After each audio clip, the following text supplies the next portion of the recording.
Is the HDMI input option grayed out on your Fire TV Cube, missing completely, showing no signal detected, or not letting you select it? Don't worry, here the fastest fixes to get HDMI input working again and reconnect your device in just a few minutes.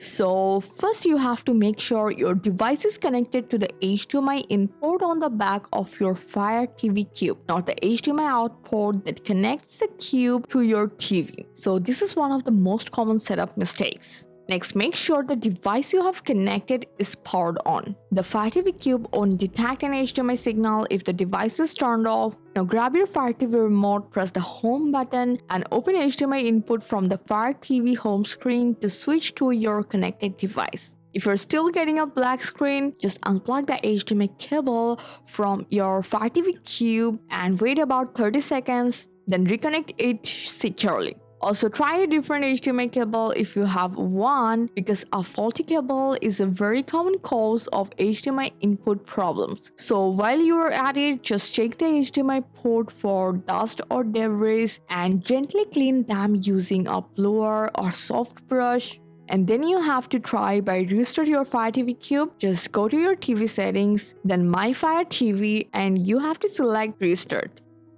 And after the restart and try all of the process, open HDMI input again and check if your device is detected. And that's it. Hope this guide helped. Thanks for staying tuned with Fixes 9 till then.